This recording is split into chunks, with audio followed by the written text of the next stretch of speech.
Who's laughing now? Who's laughing now? You're gonna have to sit around and wonder how. Who's laughing now? My phone never rings or vibrates. It just like goes, wah, like when the alarm goes off, you know? What is the alarm setting? So many of them are different. Like, I swear I'll do them when I'm like half asleep. So it's like a lot of them are just like the normal Right. thing, and some of them are like those crazy like siren things. The nuclear Yeah, button. stuff like that, which we don't want that going off on the air. No, that's terrifying. I don't know how anybody could wake up to that. Right? Yeah, wake up in fear. Every once in a while, I have most of them are the Yeah, that fading one. Definitely. But every once in a while, I have a chimes one, and it's a lot more relaxing to wake up to. Yeah, I need to make sure that they're all that. But for sure. Yeah, I don't know when or where I decided to make all of mine different, but they all have funny names it too. keeps you guessing. Yeah, oh, it must be 8:30 because the sound is different. Right. Yeah, it's the clown car one. Exactly. I'm sitting here with Hunter Pinkston from the Pinkstones country outfit based in Athens, Georgia. Dude, thank you for joining me so early this morning. How are you feeling? I'm good. I'm a little sleepy, but it never hurts me to wake up a little bit earlier. So Well, you helped us out here with getting these coffees. I that's appreciate right. it. Cheers. Yeah. Cheers. Started off with a good cheers. Yeah. Let's discuss Ram, Paul McCartney, why you chose this album to start us off this morning. Okay. And if you're listening, you can also watch us on YouTube, see our beautiful faces and the beautiful album cover here. But yeah, Ram, such a classic album. Definitely. Yeah. So Paul is like my favorite. I'm obsessed with him. I think he's excellent at everything that he does. But I also love Linda a whole lot, and I have a big crush on their relationship that they have. Yeah, very hoping that wholesome. one day I'll have something like that. Yeah. This record. Let's check it out. Let's look at the track listing. There's so many good songs on here. Long Haired Lady. There's only one Heart of the song Country's on here too. I skip, and I'll let you take a guess. I don't know. Now that I'm looking at all of them, take a guess. They're all good. I don't know. Oh, man. You don't even have a clue? I'm looking. I feel like as soon as you say it, I'm going to know. But at the same time, I think I like every single one. It rhymes with Frankberry, Froom. You skip Monkberry Dude, Moon Delight? it's insane. It's pretty insane sounding. Yeah. It's like a bunch of dwarfs or gnomes going to work and singing a song. Definitely. Yeah. I like it, though, kind of, honestly. Or maybe a lot. Maybe that's kind of what I like my vibe. I think the reality is that if it was not 5 minutes long, it's actually the longest song on the album. It is. I didn't because I realize looked that. it up. Because I was like, if it was a minute and a half, 2 minutes, I would actually think it's kind of cool. Sure. But I think he just really committed to it. Yeah, that sounds like him. A little weirdness that never ends. Yeah, but honestly, regardless of that, every song is pretty much Heart of the perfect. Country. One of the coolest bass lines I've ever heard. So sick, yeah. And they're singing together on that is so cool. And I mean, obviously, I play in a country and rock and roll band, and it's a rock and roll record or a pop record, but there's some country stuff on there, like all of Paul's stuff. Yeah. He's very inspired by that. So Heart of the Country is certainly like a good old fashioned country tune. I love, is it Long Haired Lady? Oh yeah, And Backseat of My Car. definitely. Those two are awesome. That were slow burns. It took me a while to get through. I would listen to the whole album wanting to hear Ram, wanting to hear For sure. Too Many People, and then I would just kind of forget about the end, and then that snuck up on me later. Definitely. Wait, these songs are incredible.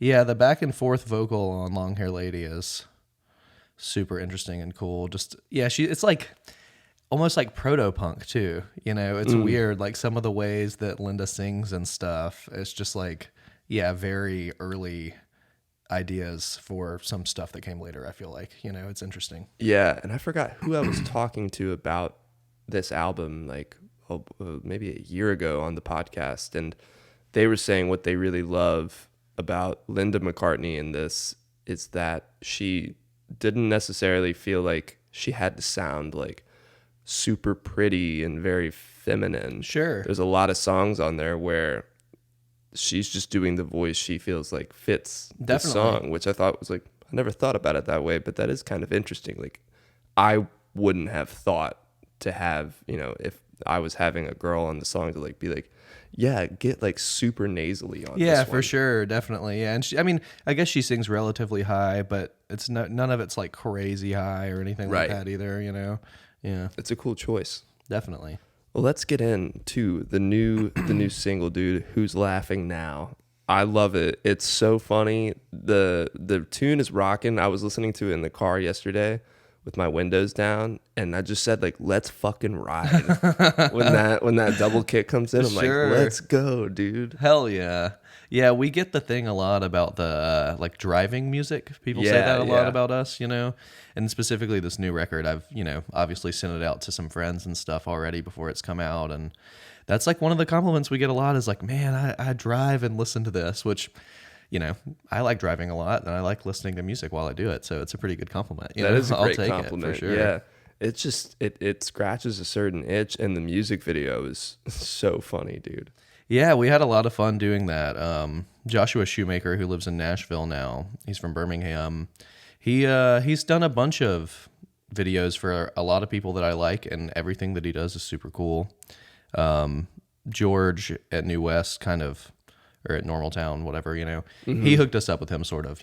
I've met Josh a few times, and we flirt on Instagram about music videos and stuff. Yeah. And it was time to make another one, and I was like, can we please do it with Josh? And they hooked us up, and it was super fun. 9-hour shoot one day in the middle of a tour in Nashville. Wow. And then he edited it in like a week, and we had it back. So Wow. pretty quick process, but Yeah, it was super fun. a 1 day 9-hour shoot is not crazy. Yeah, and we played a show the night before, did it, and then drove back to Athens. Right Wow. after. Yeah. Was that the last day of your tour? It was the third to last. So okay. we had a show in Atlanta and then a show in Athens, but we were also desperate to get home that we just drove straight back and then drove to Atlanta again the next day. Oh, wow. Yeah, which was fun. That's awesome. So what was the process behind making this music video? You said you've worked with that director before. I've never actually worked with him. I've just kind of, hung out with him in Nashville and, talked a lot about, we hit it off on Drake memes, actually, funny enough. Yeah.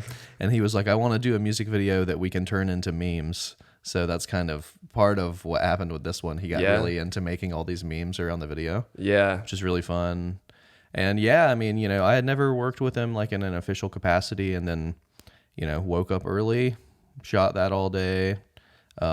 Excellent cast of guests came to help, and his partner was there helping, and it was super fun. I mean, it was like, I was really nervous because, I don't like ever really do anything quite like that, like acting and stuff. But then I did it, and it was really fun, and now I'm convinced that maybe I should get into it. Absolutely. It was very fun. Yeah, you're very natural on camera. That's a tough thing to do, to be like perfectly comfortable. For sure. Or at least look completely Definitely. comfortable on camera, singing your own. I mean, and on top of that, you're like pretending to do stand-up comedy, which is also one of the most terrifying things. Absolutely, yeah. Pretending, man. I was very nervous, and the other thing is we recorded at like, I don't even know, like 125% speed or something. So it was like the song was a little bit faster, or actually significantly faster, maybe, whatever. So it's like all that lip syncing is just slowed down, and it looks like it's like, Right. that's why it's all groovy looking or whatever. But when I was doing it, it's just like the fastest lip syncing ever. And it was twice as awkward, like Yeah. looking at this crowd of people trying to like be silly, but my mouth is moving at like rapid fire, Yeah. But it was But fun, You got to trust the end product is going to be what for it's going to sure. be. And now the song just sounds slow to me because I listened that's to it for funny. 9 hours at like, Oh my God, you know, yeah. super speed or whatever. So now every time I hear it, I'm like, man, we should have cut that song faster. That's so funny. That's like when my dad listens to a podcast, it's at like twice the speed. Like, how do you retain anything? Yeah, for sure. Yeah, I mean, I guess it like, you would think it'd be good because you can get more information in, but yeah, how do you retain anything? Yeah, but the story of the music video I thought was really funny. Like, there's a slow progression that happens the whole time.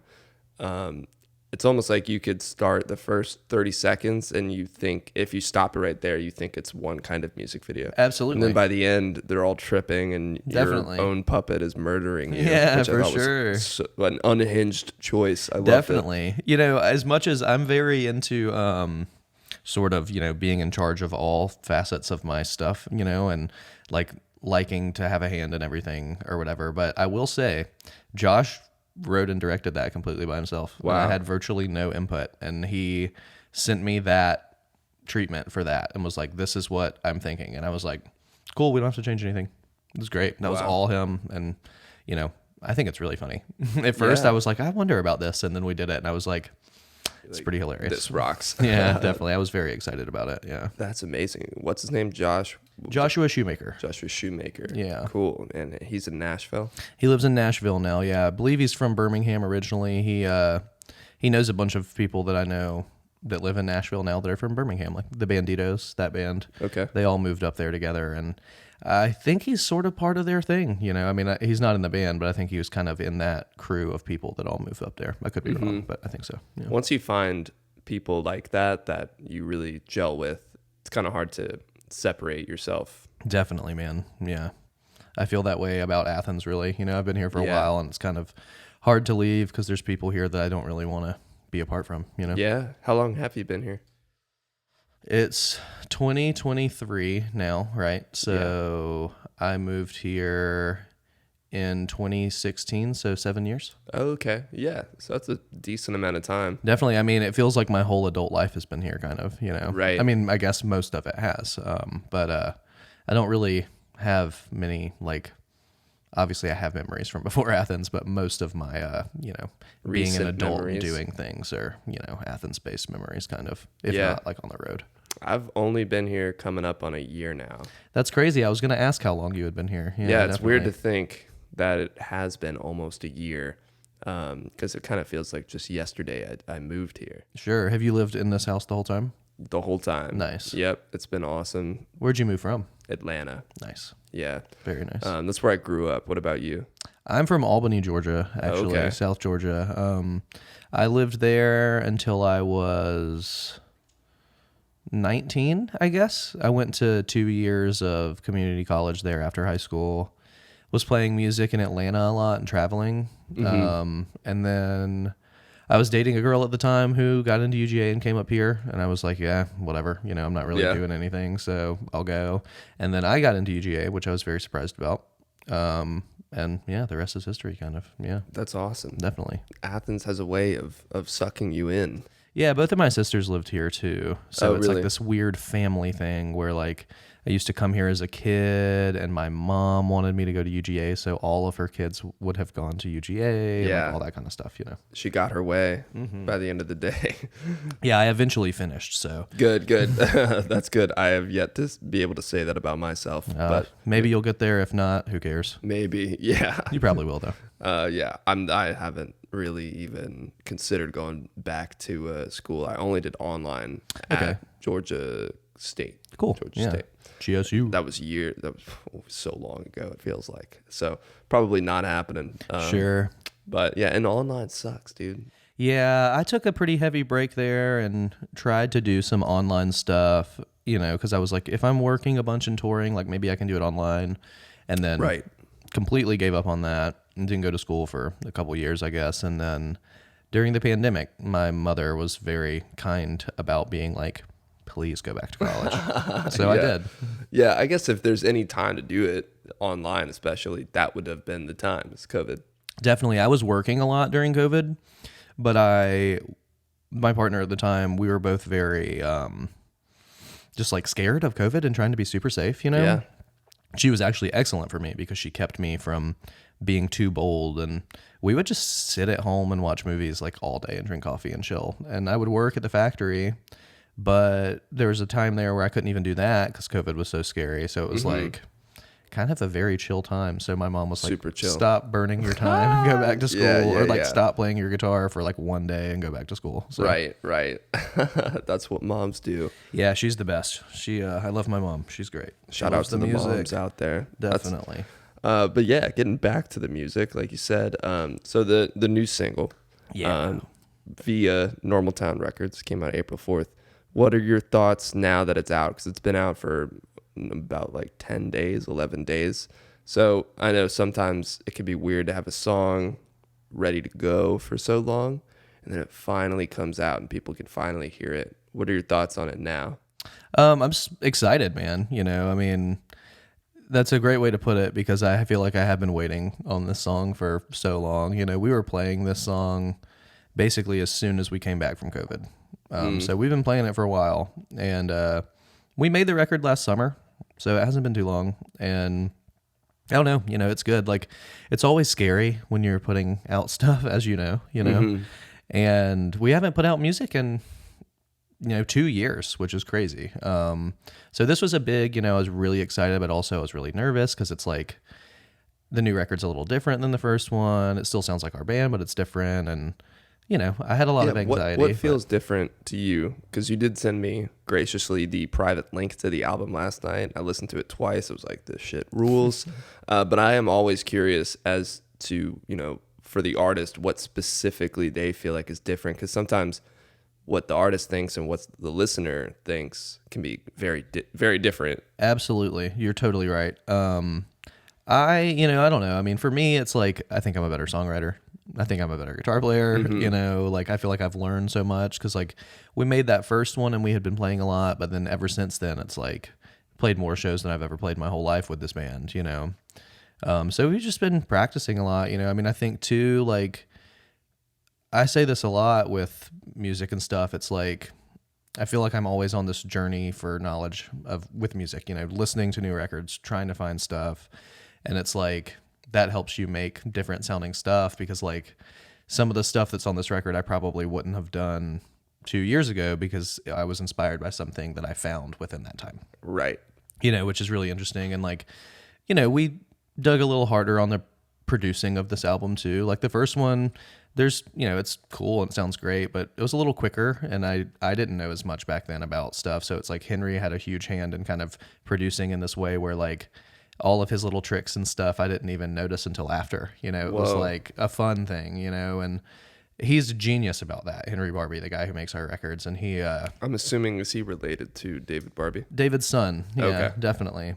And we made the first one at Chase, David's studio. Cool. And we made this new one at Henry's house. And again, yeah, I mean, I love the production on the first record, but it was more so Henry steering the ship and being like, all right, Hunter, I'm going to do some stuff and you're not going to notice it, but it's going to be really cool. Right. And this one was more so like me and him kind of hand in hand, really doing it together, which Very is really cool.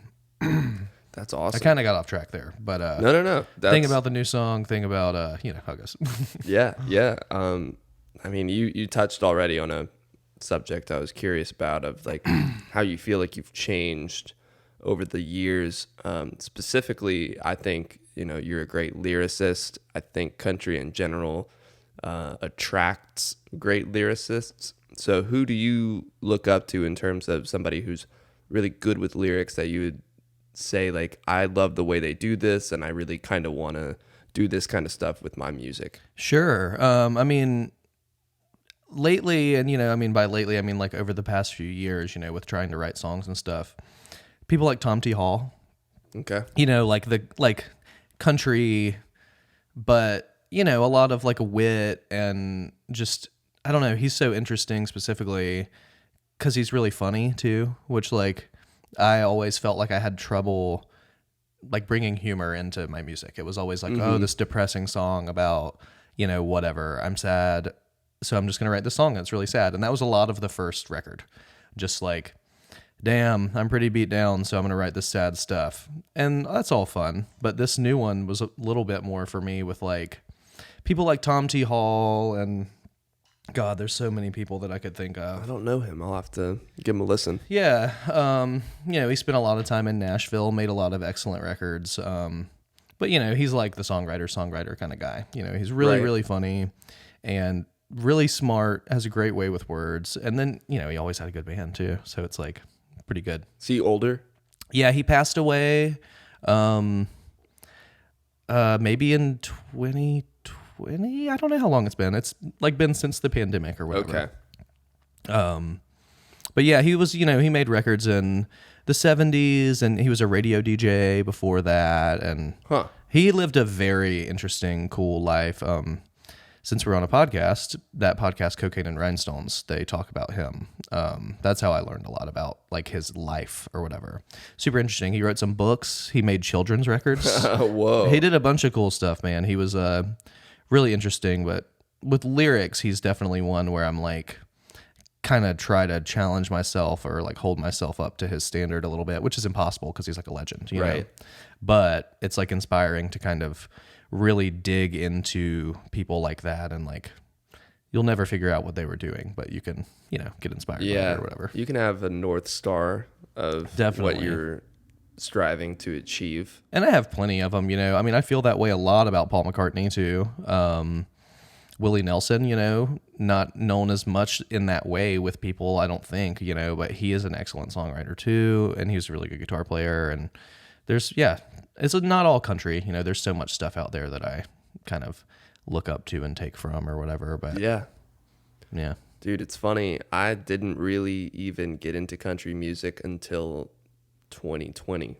Interesting. My roommate at the time, Pierce, he, I guess, kind of, even though we had a lot of mutual interests in music, he didn't show me a lot of stuff that he listened to back in the day. And then one day I came back home and he was listening to Waylon and Willie, and he really got me into that song. Oh my God, is it something about letting the silver slide down the slot? What is that called? Oh, the Wurlitzer Prize. The Wurlitzer Prize. Wurlitzer Prize. Yeah, definitely. Thank you. Yeah, I was like, this song is incredible. It's so well written. And then from there, I started listening to more of Waylon and more of Willie, and then them together. And and the rest is history. I started figuring out about like Townes Van Zandt and other great artists. I'm still like shallow in the country pool. Sure. No, I get it. I mean, it's a deep pool. So, you know, I mean, sometimes I feel shallow in it. I like, you know, like to fancy myself sometimes as a sort of, you know, country music historian or whatever. But then all the time there's stuff that I find that I'm like, how did I not know this existed? Like it always seems right under your nose or whatever. Waylon and Willie, you know, that record specifically is a huge one for me. You know, the outlaw thing, but it's still like, you know, it's funny that that's what it was ever called, but you know, because they don't even really like. I never. It's always funny. People are like, "Oh, you guys sort of do that outlaw thing," and I'm like, "Yeah, I mean, but you know, like none of us have a motorcycle, so like, you know, I don't know, but." It's just a, you know, how it goes kind of thing. But in like 10 or 20 years, they'll have a name for what that was. Definitely. And you'll have no part in choosing that name either. Exactly. Yeah, and those I mean, Waylon's an excellent songwriter, and he's an excellent singer too, you know. Mm-hmm. But I love all that stuff. Waylon and Willie, man, yeah, I Can Get Off on You, that song. Yeah, that song rules, Quite dude. the inspiration for the Pinkstones there for sure. Yeah. And, you know, Waylon, phaser guitars, man, all sorts of cool shit there, definitely. Yeah. Are there any parts of your creative process that you would like to explore more in the future? I know you have a new album coming out, so it's like maybe a little daunting to think about the future, but having wrapped up, you know, this new album, what do you think in the future you will want to explore more or try more of or try less of? Sure, yeah. You know, we're starting to get ready to work on this third one already. Cool. Which is exciting. I've done a bunch of demos for it, got a bunch of songs, and you know, it takes so long to get a record done that I kind of realized maybe as soon as you can get going is probably good, because having it sooner is never going to hurt. Right.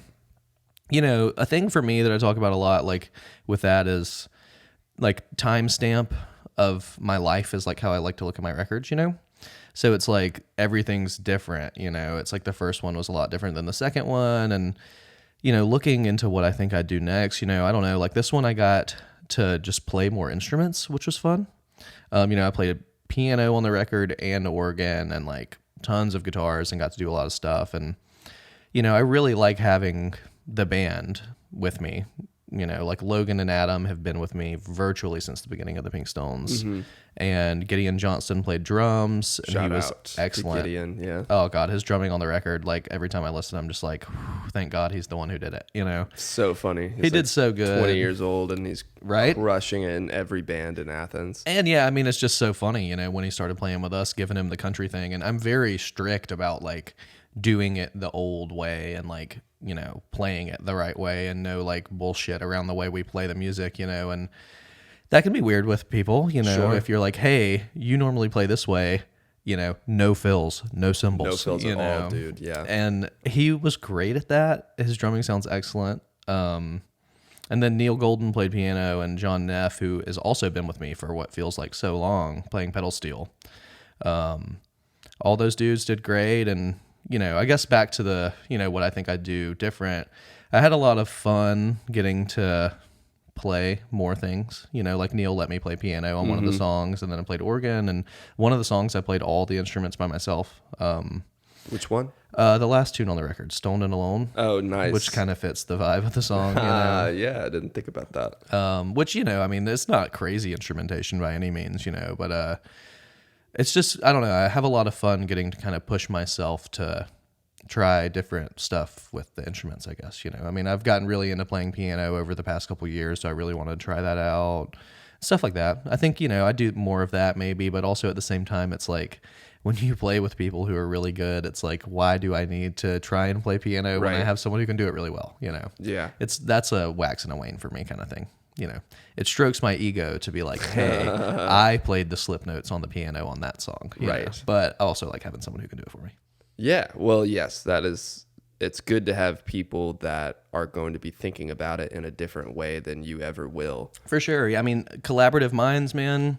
And like the dudes that I play with are all so into music, and like, you know, they listen to music, they play a lot, and then they all like different stuff. So it's Right. like anyone could bring any cool idea to the table. And, you know, I mean, the other thing is like this record, I think we did about 50-50 on touring the songs hard. And then 50, like, there were songs where I'd show up and be like, they had never heard even the concept of the song, like on the studio day. I'd be like, all right, here's some charts. We're going to do this song. And just like, you guys got it. And they always did. So it's interesting, you know, like that's the cool thing about having a band in the studio. Like we always do live tracking. We never build up. Gotcha. So, you know, it's interesting. You know, maybe we'll do that one day too, like in the future, you know, thinking about things that we could do. That's something, Right. you know. But yeah, I don't know, man.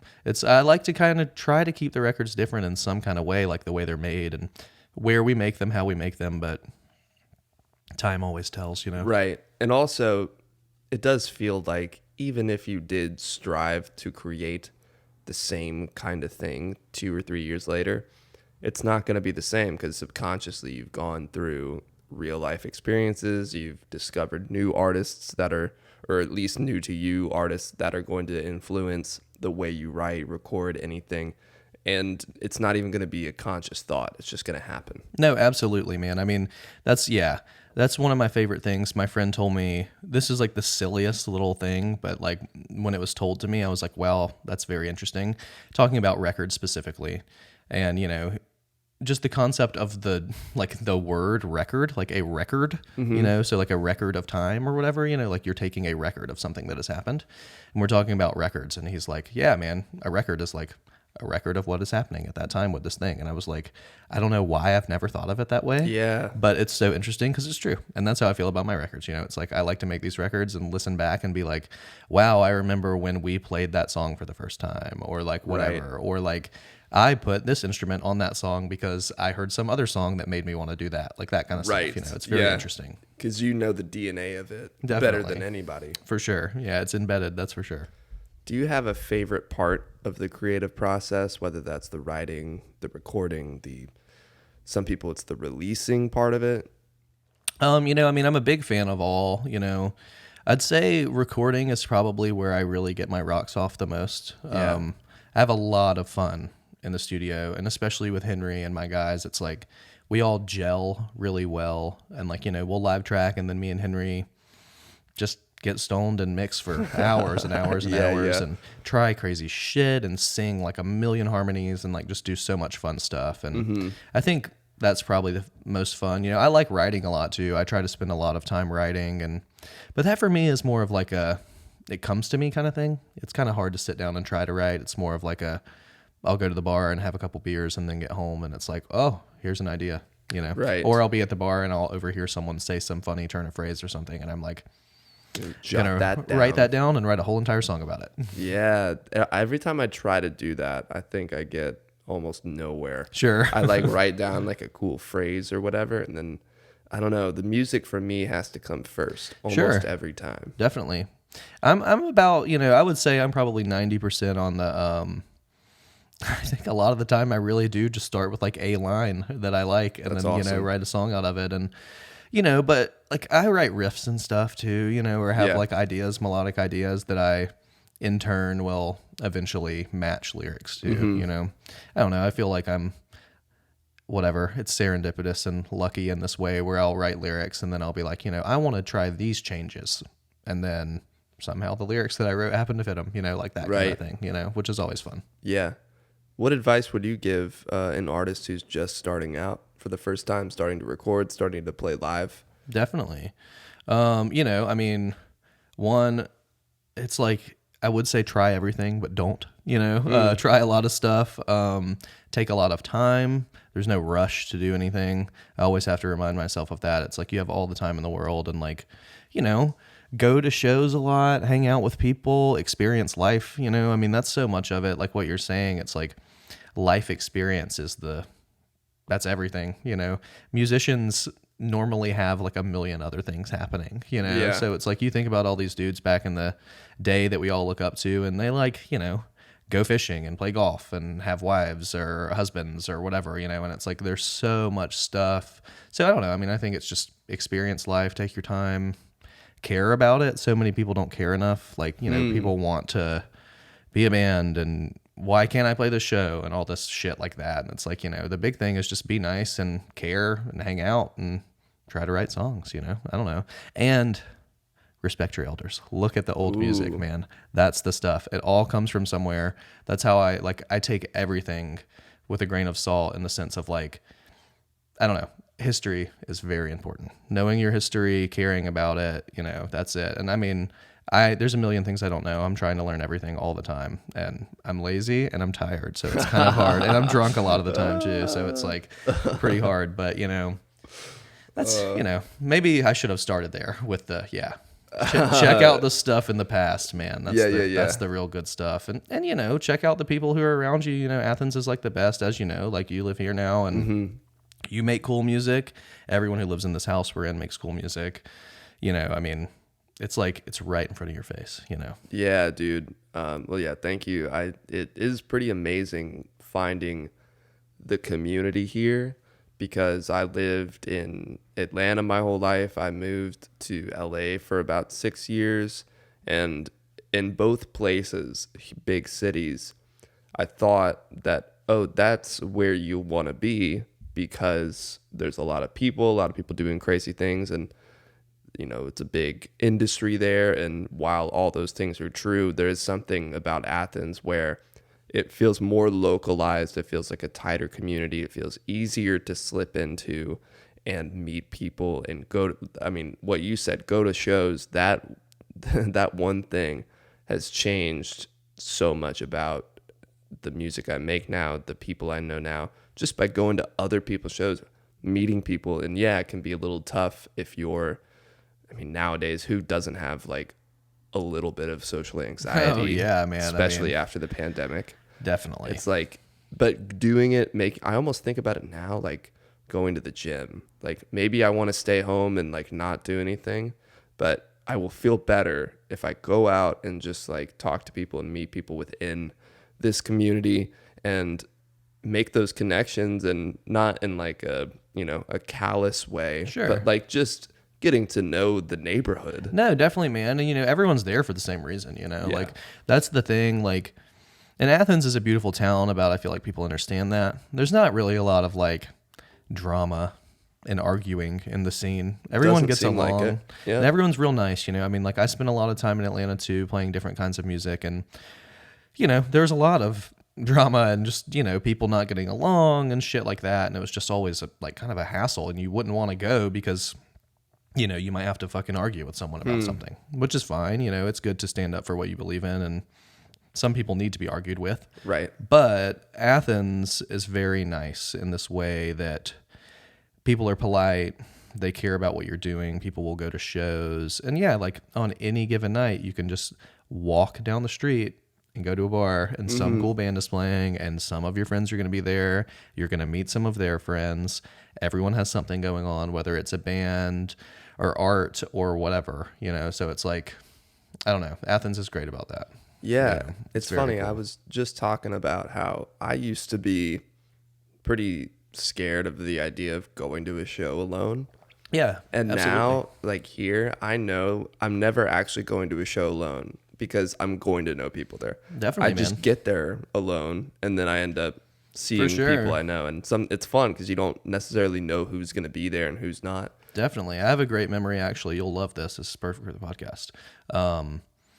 I guess when you were getting ready to put out one of those singles, do you have more than one single out recently? Or Yeah, I put out the song Precious in February. So that one. Oh, okay. Yeah, that's the new one. When it was coming out, I remember like seeing it, and I had, maybe we had met before or something. You seemed familiar. And I was like seeing it on Instagram, and I was like, oh, that guy, that's cool. And then I'm hanging out with Elijah, and we're at Flickr, and I have a couple beers, and I'm like, what's up with that Parker guy? Like, he seems cool, and he's like, oh, he makes music, blah, blah, blah, blah. Surely enough, within 5 minutes, you come walking past, and I'm like, funny. that's so weird. But I just remember my specific half-drunken cigarette mind. I'm standing outside, and I'm like asking, you walk by, and then I'm like, Like, dude, he's really handsome. dude, that's hilarious. And then Elijah multiple times. I think I was just kind of drunk, and I just kept saying it over and over again. I was like, that dude seems cool, and he's really handsome. And Elijah was like, he's flaming hot. exactly. We got to keep that guy around. Yeah. He's good for the scene. Keep him at all costs. That's so funny, dude. Yeah, it is hilarious that, it's so tight, dude. Every time you go to Flickr, every time you go to 40 Watt, you're going to see 2 or 3 people you know. Definitely. And I love that. It makes you feel comfortable. And like with what you're saying too, I used to experience the thing a lot about like not wanting to go out by myself kind of vibe. Because it's daunting, and then like half the time if you do that, maybe you're going to drink more because you feel awkward or like whatever. Yeah. Stand outside and smoke cigarettes by yourself kind of thing. Yeah. And I don't know. Athens is great because, I always feel... and I like... You feel safe in that way too. It's like, you're going to these places where like you can feel comfortable and like express yourself and like do what you want because your friends are there and they all feel the same way, and it's like you can protect each other and like all this stuff, like not from any kind of actual crime or violence or anything, because Athens is pretty good minus some of the people who live here that I will not name, but there's an interesting scene around here that's not the music scene, where people get drunk and act like fucking idiots all the Steal time. shit. Yeah. Damn. I just mean specifically like the university kids, the bad ones, Yeah. which is like whatever, it's great. The university is awesome, but the frat kids are a little much sometimes. Yeah. There's gonna be that no matter where you go, though. I'm pretty used to it, so it's fine. And I went to school, like I always have to like finish with that, I went to school too, so I can't judge anyone for being in college, but some of those kids I just wish they'd be a little more respectful. Yeah. But you can feel safe in Athens and comfortable with your friends and stuff, and also go out and try out your songs in front of people, and people are going to come watch you, and there's venues that'll book you, and like it's pretty chill. Yeah. I like it. Shout I out love to, it here. to Athens. Yeah, I dude. wonder if I'll ever leave. I sure love living here. It is awesome. I've pulled up a quote here from, I think, American Songwriter. Sure. That I thought was really interesting. I wanted to kind of talk a little bit about it. You said, I think there's a lot of I think this was more about your first album. Yeah. You said, I think there's a lot of importance in having a refined sound and not shooting off too far into the distance, but being open and willing to bend and mold in different ways to make different things is really important. It's cool to sound a certain way, but obviously you don't want to make the same song 50 times. So being open to that kind of stuff is important. That made me just think about the idea of, after reading that and listening to the new album and the old album as well, it seems like all of your songs are very classic, like classically written. Sure. But there's always something a little left of center that keeps any kind of listener engaged, whether it's more of a casual listener who doesn't really think about anything going into the song. Sure. But also people who music is their life, and they're like, like, I mean, I was kind of live texting you as I was listening to your album. Like, there was a part where we have to stay, the ending, like whatever chord, I don't know what it is, it comes out of nowhere. It doesn't show up in any of the other parts of the song. There's a couple other No Train, No Flowers. There's like this little mellotron flute thing going on. Yeah, definitely. Which you would think on paper wouldn't necessarily track with that kind of song, but it fits perfectly. And then the last one, I just wrote all these like down because I was like, these are sick. It's Stoned and Alone. You say alone, at home, getting stoned. I think at home comes in like as an extra one. Yeah. And you like hang on that chord a little longer, and it just adds like your mind has to pay attention to it. I think that's really cool. So I guess, I mean, I don't even know what the question is I just love that shit. Like, where do you get that inspiration from? For sure. That's very kind. First off, thank you. I mean, it's like, it's interesting, that can come out like in the songwriting itself, like what you're saying with that last song, it's like that, like, that's a pretty bare bones tune, and there's not too much like going on production wise there, but it's like, those are the little tricks that keep you kind of hanging or whatever, which is fun. I mean, I don't know where I've learned some of that stuff. Like, it's just different kinds of music and stuff. I mean, it's interesting the scope of my musical taste over my life and all the stuff that has inspired me. But, in production, like the Mellotron, all that shit is like, to be completely honest, mostly it's just all Beatles shit. Dude, it's like, we're all... It all goes back. We're all freaks, for the Beatles. And it's like, naturally we're like, we know someone with a Mellotron. What if we went and got it? And we put it on the song. And that one was funny because it's me and Logan and Henry doing overdubs. We borrow the Mellotron from Low Talker. Nice. And, I text Andy and he's at work making pizza or whatever, and I'm like, hey dude, I hate to be the guy, but can we borrow the Mellotron?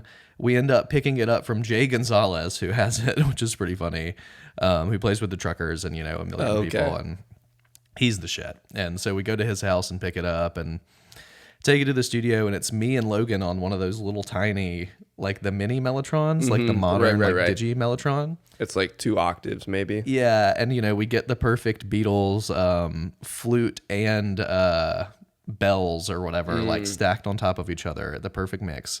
And then we're both playing it, and eventually Logan ended up playing it because he was like, he kind of wrote it, I guess, or we wrote it together, but he was the one who kind of finalized it. He was like, I want to do it. I was like, go for it. Does it, and then I was so hyped about playing the Mellotron that I was like, Henry, I want to find somewhere where I can play it too. Yeah.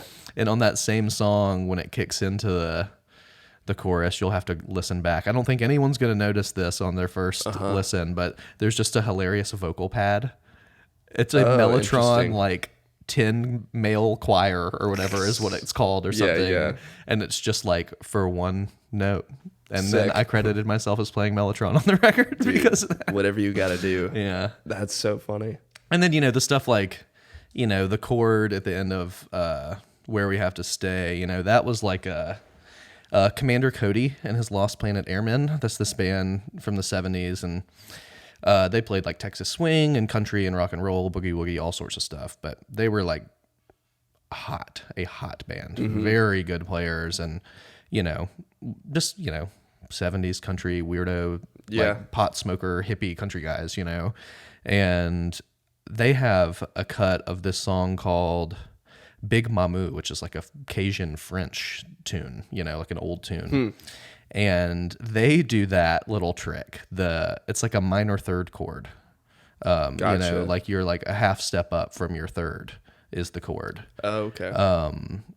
And not to give all my secrets out, but hey, everyone should be able to use the same stuff, so it's fun. But that's how I learned that, just really surprise the audience with that chord when you give it to them. That chord doesn't come in at any other point, right? Not in the key. Yeah, so definitely. Sick, dude. But then the cool thing there, is like, it's the 4 of the next key, like the next song. It's the 4. Yeah. So then like, there's like a little natural, It doesn't feel too out of place. Yeah, that worked out well. Like, I wasn't exactly planning for that until we ended, like we did it. And then I was like, what chord is this? Well, this next song, or like what song is next? And then it's like, well, we could do this song next because of that. So that was a conscious decision. Yeah, I value that stuff a lot too. The, making a record in a way that it flows. And, both the Pink Stones records, I feel do that pretty well. But the second one is definitely like, I was thinking very heavily about the order of the songs and trying to make them kind of all weave into themselves and feel comfortable with each other, Yeah, that's a cool part of the process that I think is always a really fun time. It feels like less pressure. It's like a creative thing you can do that isn't going to keep you up late at night. Definitely, man. Trying to find, I mean, it might, I don't know. Yeah, it depends on the person, I guess. Yeah. But I don't know. To me, that seems like a low pressure, really fun, creative thing to do. Yeah, I mean, I have specific memories of mixing down the album to be sent off to mastering, and me and Henry doing the thing where it's like you're listening to every transition like a million times for like the second. It's like, all right, it's 3 seconds now. Is it fast enough? Like that kind of thing, and that'll like kill you because like too much of that, and I start like understanding my music, like way too much of the like if we get too nitty, and it's like you're too close to it now. For sure, you can't see it for the bigger picture. And Henry is like an excellent producer in the way that he lets me do whatever I want, and he's like inspires me and helps me with my ideas, but also in those kind of things, he will be like, we're going to do it this way.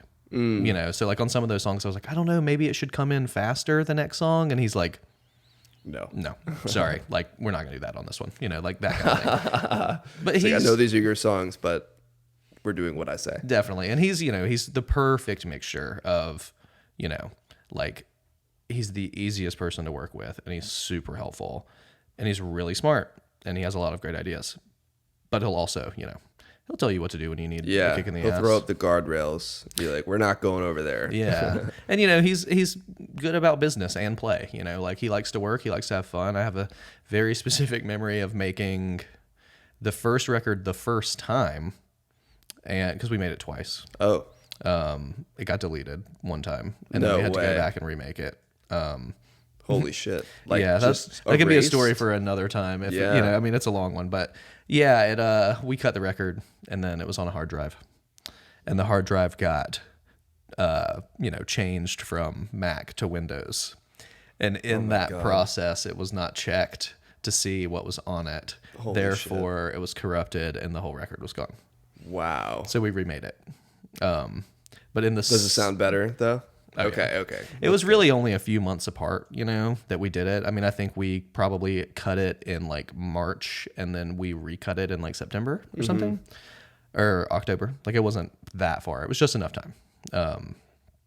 But I have a very specific memory of the second time we made the record, being in the studio in the mixing room at Chase with Henry, and he's like working. Everyone's there, like the whole band's still there. We're mixing down, and I'm like playing on my phone, like listening to something. Yeah. And I'm like trying to show someone. And I'm like, dude, like listen to this. And Henry just turns around and is like, no, listening to music in the studio. Like we're trying to make your record. Like, what are you doing? Yeah. And that's when I was like, oh yes, he is right. Maybe I should stop fucking off and pay attention. Yeah. That's funny. Dude. But perfect mixture of work and play. Henry is real good at, we'll go outside and throw the football with the dog, and as I've said before, smoke a lot of pot and drink a lot of beer in the studio. So it's always fun, and, but he's real good about like, he cares a lot about the stuff. So like he wants to work on it because he cares, which is the way you want it to be.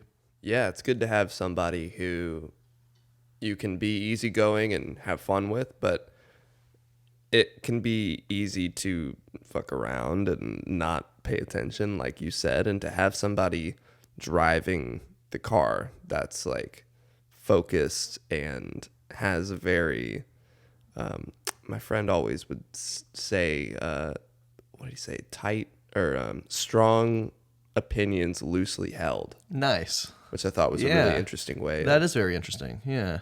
Of saying it, being confident in what you believe in, but not so confident that you can't hear other opinions. No, absolutely. No, definitely. Yeah. I mean, that's that's like life's journey. I feel like, being able to feel a certain way for yourself, but then, understand other people's feelings, and then, maybe change yours to be like theirs if you want, that stuff's interesting, Yeah. I do like that turn of phrase though. That's pretty cool. Yeah, no, when he told me that in like high school or like right after high school, and I was like, that's one of the most profound things I've ever dude. heard. All right, Ram Dass. I know, dude. Yeah, he's a cool guy. Shout out to Jackson. Hell yeah. But cool, man. That's gonna take us over to the last 5. Where Okay. I'm just gonna ask you 5 quick questions and we'll be done. Cool. I used to do it where I actually wrote down the questions and it was like the same every time. Oh, this is now gonna I'm be fun. doing a bowl where I let the universe kind of decide for us Sure. what questions we're gonna get. I think they might bring a couple repeats in there, so if there are, Sure. I pick for you. Do you read it? Do I read it? yeah, read it out loud. Let's see. Musical hot take. Oh God, what Let's a great go. first one. Yeah. I'm gonna try and keep it quick. Musical hot take. I don't know. I love Drake. Okay, He's like all right. maybe Yeah. one of my biggest inspirations, probably, which is insane. A lot of people Yeah. don't like it. Maybe I don't know. Whatever. That's maybe a good hot take. I feel like. I think it's certainly a hot take because you're a country artist. Yeah, sure. I love him, man. He's a great singer, great lyricist. He's funny. What's the best and the worst project of his? So there is no worse one because they're all good. But You liked Honestly Nevermind? I did like it. Yeah, the sort of New Jersey club kind of thing, Yeah. or like Baltimore club sound kind of thing. I liked it. I think I have this weird thing where I just have to like everything he does, like subconsciously. Yeah. I did like that Stockholm record. syndrome. Yeah, that might be what it is. I like More Life though. That's probably my favorite one. Okay. Yeah. But I honestly just listen to them. Like if you were to catch me on any given day with my headphones on walking down the street, 80% chance that that's what I'm listening to. That's so funny. I would not have pictured that. I loved the 21 Savage album. I thought that Definitely. was. I don't really listen to Drake.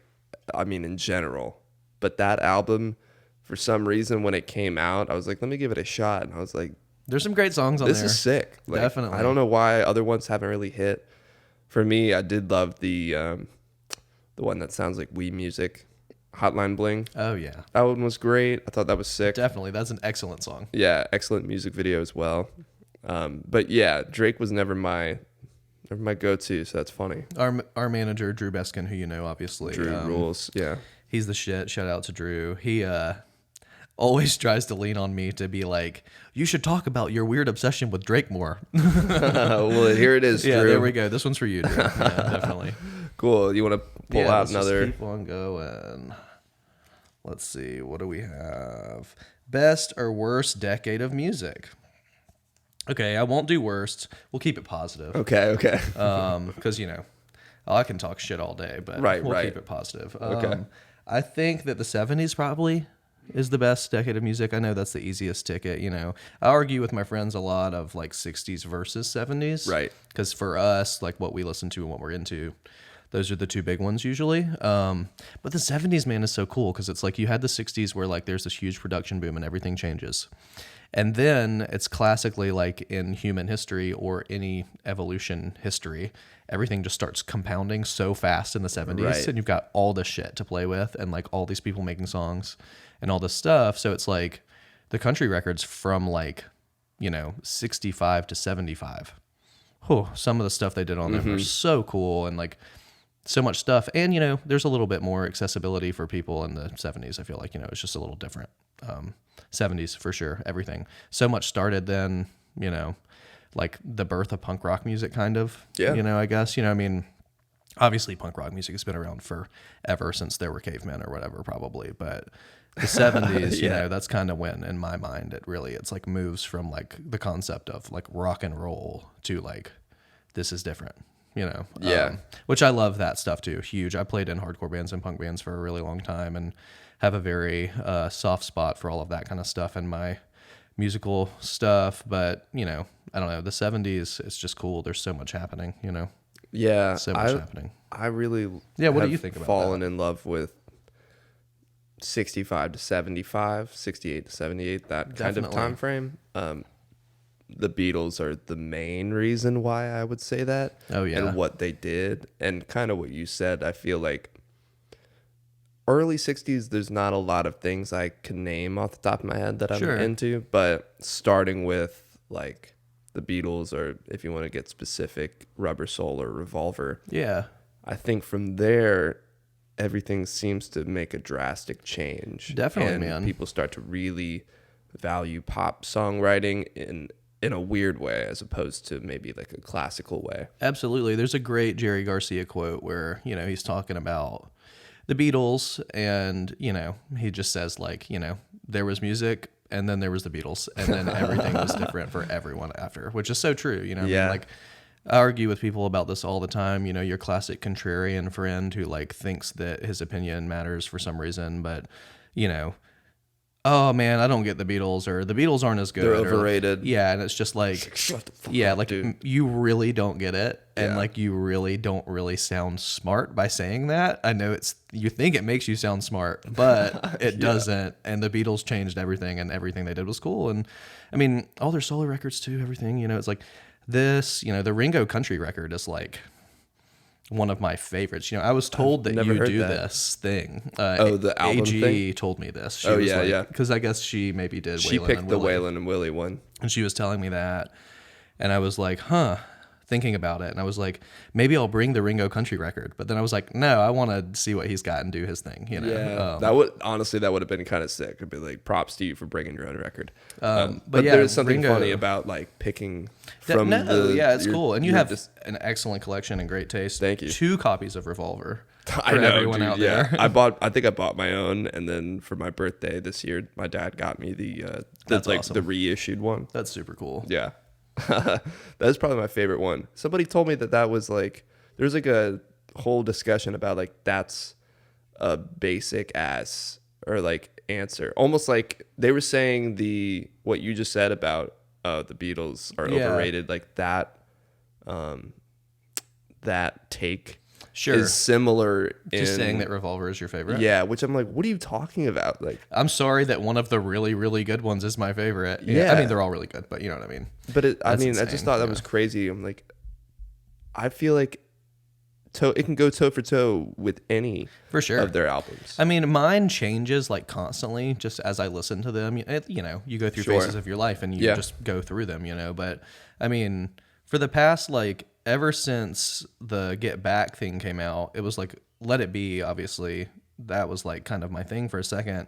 And then I was so interested in the end that like Abbey Road was just like still. It's like I just listened to it like Yeah. constantly. It's, and people are always like, oh, Abbey Road, that's the easiest one. And I'm like, Yeah. they had been a band for almost 10 years. They're breaking up. Everything is fucked. They hate each other. It's weird. But they're also better than they've ever been. Mm-hmm. And they have more gear and all of this stuff. So it's not really surprising to me that that's the best Right. one, And sorry if that's an easy answer, but it's really good, Yeah. I'm like, And also just like what you like. People get so weird about having some sort of opinion about something. And it's like, man, if you like the worst thing and it makes you happy and it's okay. Yeah. Not like bad stuff, but if you like bad music that doesn't sound good, but it makes you happy, who cares? who cares, dude? Yeah. I was I personally have excellent taste. of but- course, we both do. Yeah. Everyone else, though. Yeah, I don't know. Sus. I don't know. Yeah. That's funny. I was like, what question did we go through? That's when you know the conversation's good. Yes. Here, I'll move on. All right, number let's see what we 3. got. I like this vibe of picking them out of the jar. It's Yeah, fun. it's more fun. Fantasy supergroup. Let's go. Okay. Wow, that's great. I've been doing like trio or 4 people just to Sure, keep keep it it from tight. getting too weird. No, that's smart. Okay, so I'm gonna make it. Oh man, that's hard. So Paul McCartney, definitely, of just course. because he can do everything. You got this. If you got him, you have an excellent bass player, a guitar player, and a piano player who Yeah. can sing. That's how amazing Paul is, that he can be one of the best singers, songwriters, just cool dudes in For general. sure. And then also people are like, oh, wait, he's one of the best bassists of all time. Yeah, man. And just, I mean, I was completely blown away by his piano playing and Get Back. Yeah. And not to make this a whole Beatles, Right. we're obsessed Because it thing. can go that way real quick. But I do love them. And, with our stuff, we make country and rock and roll. And it's like, so did they, so Right. it's easy. But probably Paul, I'd like to say Ringo too, just because I love the way he plays drums, Yeah, yeah. man. But we won't do Ringo because we're not going to build the Beatles. So maybe Yeah. like Bernard Purdie on drums, because he's just the shit and he's so funny. If you ever watch those videos of him giving lessons on YouTube, it's just hilarious. I'd love to. I don't know him. He played on like a bunch of the Urethra stuff, and Okay. he was just like a, God, I mean, I'm trying to think of more. That's the one that always comes to mind. But like the Purdy Shuffle, he played on some Steely Dan stuff. Oh, okay. He was just like a studio guy. Like he was so. I mean, he's still around, but he is so good and played for everyone. And yeah, he invented. They call it the Purdy Shuffle, which is like a halftime shuffle. Which there is that one Steely Dan song that they got him on Asia that they got him to play on, and it has a Purdy Shuffle. But also like whatever that Led Zeppelin song that Bonham, he does that doom doom da da ta ta da da da da doom da da ta ta. That's like him ripping off Purdy. Oh, okay. But so maybe Purdy on drums. He's sick. I'll send you some of the videos of him Please. giving lessons. Yeah, it's that's really funny. interesting. He's just like goofy and he like yells while he's playing, and it's like super funny. Guitar players. So we got a drummer. We got a bass player who's also probably going to play piano and sing. Guitar player, I mean, there's so many. Maybe like Clarence White. He was in the Byrds for a little bit. Okay. And he had this bluegrass group called the Kentucky Colonels. Him and Gene Parsons built the B-Bender. What's that? So Logan, our guitar player, he plays one. It's like a Telecaster that is modified to have your B string, where you can, like a pedal steel guitar, you can take it up a whole step. Oh. So like his and most of them, the strap connects to the pin. The pin has a rod that goes through and comes out at the B string with a knob, and you just push it down while you're playing. Whoa. And Holy it takes shit. you up a whole half step. So you can do the same concept of pedal steel, like using the pedals You to can do it manipulate standing pitch. up and everything. And on a Telecaster, and then, so they built one of those, the first one ever, which Marty Stewart now owns. And so it's that, changed everything. Like the Bird, Sweetheart of the Rodeo, a lot of that. Yeah. I was listening to that the other day. A lot of that guitar stuff on there is that first B-Bender and Gotcha. Clarence White. And, he tragically passed away pretty young. He got hit by a drunk driver outside of a club. He's like Whoa. loading his twin reverb into the car after a show, into his own car, just like putting it in the trunk. So don't drive drunk. God dang. But, he was the shit, and like also a phenomenal bluegrass guitar player. Like, he's one of those like secret ones where it's like everyone thinks of him when he had long hair and he's playing with the Birds and he's got the B-Bender and the jean jacket. But before that, he was wearing a suit and a cowboy hat and playing in this bluegrass band, and like rapid fire, excellent flat picking, like super, super good guitar player. Yeah. So he'd probably be my guitar player. And then we need one more person. That's a solid trio. Let's Let's do a trio. let's say do a trio. producer if you want to add another. Who's producer. producing the album? Glenn Johns. Who's that? He, You're throwing a lot of names. I don't No, know. for I'm sure. sorry. Yeah, no, you're fine. I'm one of those people that just like, for some reason, the only thing I can ever remember is stuff like this, which is funny because last night Yeah. I was at the bar with Winston Barbie, Henry's brother, my okay. roommate, who's my best friend. And we went to the bar last night, and we're standing outside, and there's just this insufferable guy punishing us and just being, not really a nice guy, and we're trying to be polite. And he keeps saying his name, and he's just introducing himself over and over again. But he has the name of this rapper from back in the day. So I start rapping the lyrics of this guy that he has the same name as. To him?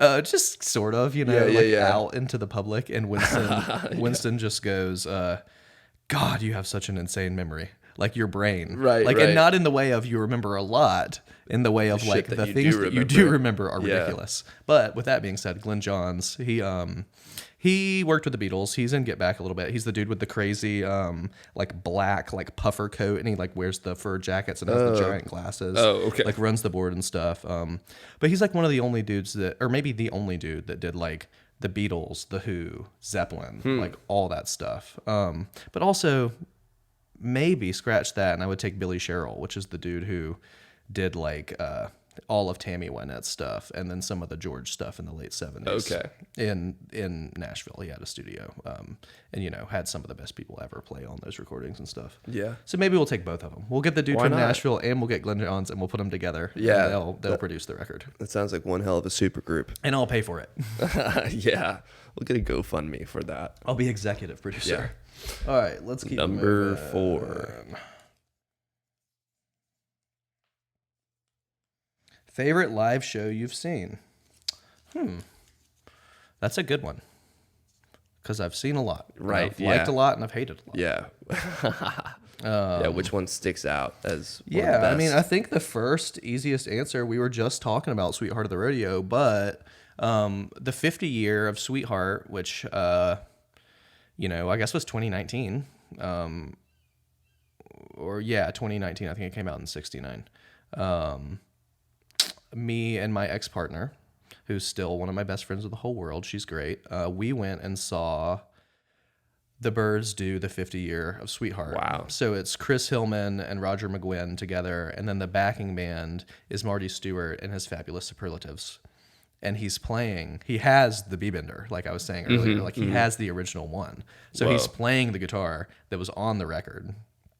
And it's like his band is insane. It's Marty Stewart, Kenny Vaughn's playing guitar, who's like, all my friends in Nashville say the best guitar player in Nashville. He's just awesome. Whoa. And then Chris Scruggs plays bass, and he played pedal steel on that one too. And I forget the drummer's name. It's like Harry or something, Handsome Harry or whatever. But they're like the best singers ever, and they're all really good. But that show was sick because it was like getting to see the Byrds, in their, probably, maybe not ever see that kind of thing again from Right. those guys, And they did the whole record and did some other songs. They talked about Graham Parsons. It's this big thing. It's Yeah. very cool. And they're also, everyone was just like fabulous at playing. It was very, very cool. That one. Where was it?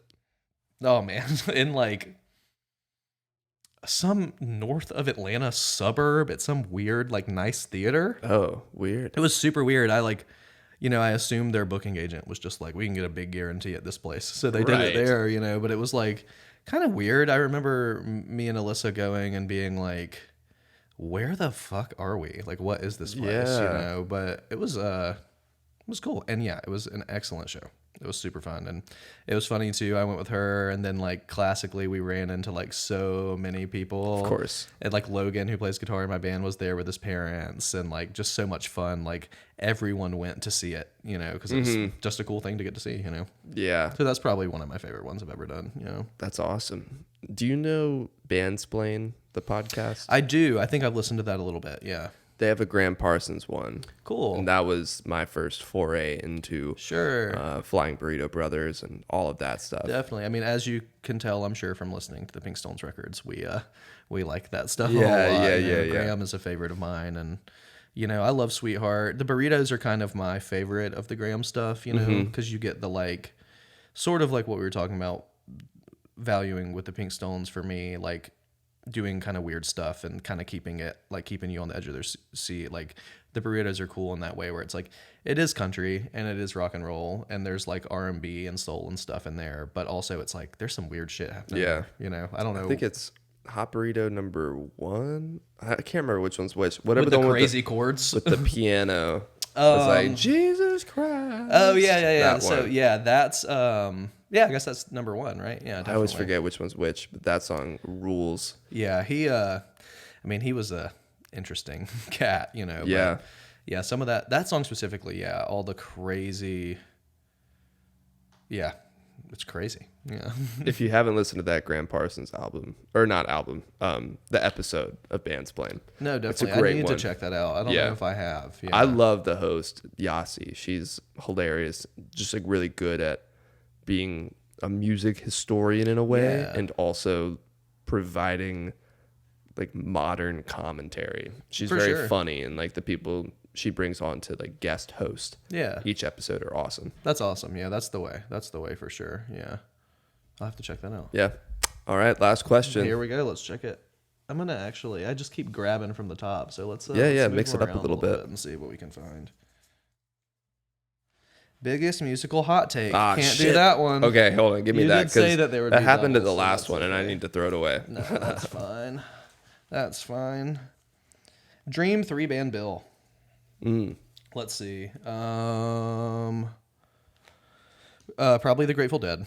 Okay. Because that would be sick, and and then also you have quite a long show if you put them on a That's 3-band bill. That's true. You probably don't need 3 bands. Yeah, but we'll take the Dead, and I don't really think of the Beatles much as a live band, so we'll skip Yeah. the Beatles on this one. I mean, I like their live stuff, of course, but maybe not them. Probably Commander Cody, who we were talking about earlier. He's Yeah. got some insane live records where it's just like you listen and you're like, how did every band member learn all of these parts, and also how did they play them all together at the same time? Right, right. It's just so interesting. They're an excellent live band. I feel that way about Clark Sound. Definitely. Dude, Definitely. watching him play, I was watching with Lucas from Hotel Fiction. Yeah. We were just laughing. We just I mean, kept it's looking at each insane, other and yeah. laughing. We're like, how does anybody remember all this shit? Yeah, I It's remember the crazy. first time that I got told about him or whatever, and I was like, cool, and went to a show and he was playing, had no idea who he was or what he was doing. It's like I had no thing before to be ready. Right. And then it's like it starts happening, and I'm just like, holy fuck, there's a lot of chords, and they all know what's happening, and he's an excellent Incredible player, so, and his band is obviously excellent too because they play his stuff, Right. but that's some interesting shit. I remember the same kind of thing just being, I don't remember who I was with, maybe with multiple people, just being like, whoa, this is far out. And I think I was pretty stoned the first time I saw him too, so Right. it's just like, how is this even happening? The Yeah, kind of thing yeah. where you're seeing the notes in the air, Right, and shit, right. Yeah. Sorry to derail. I was just thinking about that. But definitely. Yeah, so Commander Cody and the Commander Grateful Cody. Dead. Trying to think, who else. I'm just classically racking my brain of the millions of things that I try to listen to that I like, all the time. Maybe Aretha Franklin, just to really make it really different and weird. Yeah. Because also she has some insane live records, playing with the church band and stuff, and choir. And also, can you imagine going to see the Grateful Dead, Commander crazy. Cody, and then Aretha Franklin plays too? that's that's what dreams are made of. Right, that's it. So maybe we'll do that, because she's the shit, and never. I'll get need to see listen that. to Commander Cody. I'll send you some stuff. Also, we'll make it 4 bands, and the Leuven brothers can play too, because I'd love to see The Leuven brothers? the Leuven brothers. Leuven brothers. They're these 2 brothers from Sand Mountain, and they made some awesome stuff. Graham was a huge fan of them. He recorded some of their stuff, but they are the best. They have the blood harmony thing, they're brothers, so they sing together, and their singing is unbelievable. You listen to these recordings that are studio recordings, and you can hear every mic in the room blowing out just from Whoa. their voices. It's super crazy. So 4-band bill. Oops, sorry, they got added last minute. Yeah, that nothing- classic. yeah, Hey, yeah. can we hop on the show? Kind of thing. Right, yeah, So, they shot the Booker a DM quick. definitely. They're Yeah, like, they hey, we're in happen to town. know Adam at Flickr. Right, exactly. Cool. Well, Hunter from the Pinkstones, dude, thank you for joining me for Thank you our for having episode me. of On That Note. Everybody needs to go listen to Who's Laughing Now. Get ready for the new album coming out soon, dude. I'm Heck yeah. stoked for everybody to hear it. Sounds fantastic. And thank you again for coming on the show, dude. It's been awesome. Yeah, man. Thank you so much for having me. It's been a fun conversation. Get to course. hang out, get to know each other a little bit. Yes, sir. Yeah, Yes, sir. definitely. Hell yeah. All right, man. I'll check you later.